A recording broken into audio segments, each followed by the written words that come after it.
بسم اللہ الرحمن الرحیم۔ السلام علیکم ناظرین، میرا نام ہے اطہر ریاض اور آپ دیکھ رہے ہیں اطہر وائس یوٹیوب چینل۔ آج کی اس ویڈیو میں ہم ذکر کریں گے کہ نماز میں 2 سجدوں کی کیا وجہ ہے۔ تو جو دوست ہمارے اس یوٹیوب چینل پر نئے ہیں ان سے گزارش ہے کہ ہمارے اس یوٹیوب چینل کو سبسکرائب کریں۔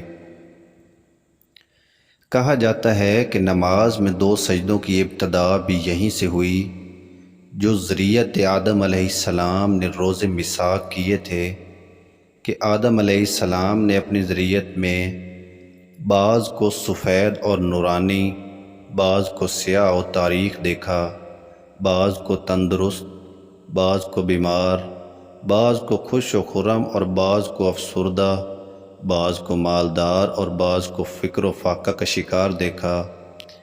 انبیاء علیہ السلام کو چراغوں کی مانند چمکتا پایا اور علماء کو ستاروں کی مانند جگمگاتے دیکھا۔ اصحاب یمین کو سفید اور اصحاب شمال کو سیاہ پایا تو دریافت کیا، الہی یہ کون لوگ ہیں؟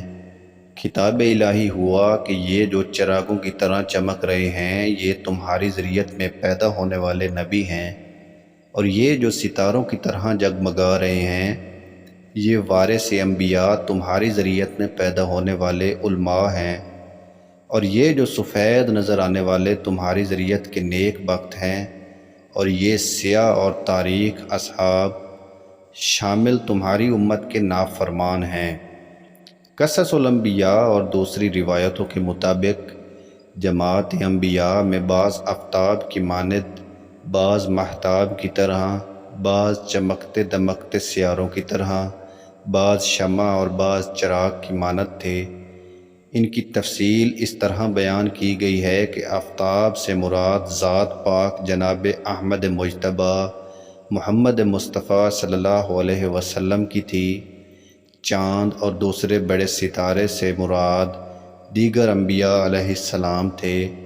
شمع، چراغ علماء زہاد عابدین تھے۔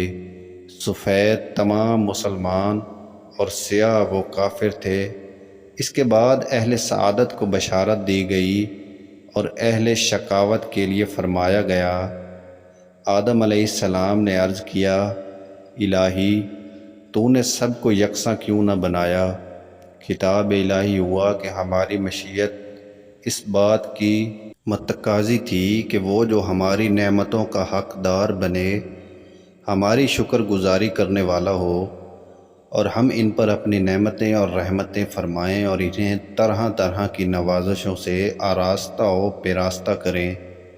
اے آدم، ہم نے آسمان کو پیدا کیا، وہاں رہنے والے کے لیے ہم نے ملائکہ کو پیدا کیا، زمین کو بنایا، اس میں بسنے والے پیدا فرمائے، جنت کو بہترین نعمتوں سے مزین فرمایا، اس کے ایک گروہ کو نامزد فرمایا، دوزخ میں مختلف قسم کی سزاؤں کا انتظام کیا، اس کے لیے ایک گروہ معاندین و منکرین کا بنایا۔ آدم علیہ السلام نے عرض کیا، الہی تو نے مخلوق کے ہر گروہ کو کسی نہ کسی جگہ کے لیے مقرر فرمایا، مجھے کس گروہ میں رکھا ہے؟ خطاب الہی ہوا، اے آدم تجھے ہم نے خاص اپنی ذات قدرت کے لیے پیدا فرمایا تاکہ تو ہمیشہ ہماری یاد میں مشغول رہے اور ہمیں فراموش نہ کرے۔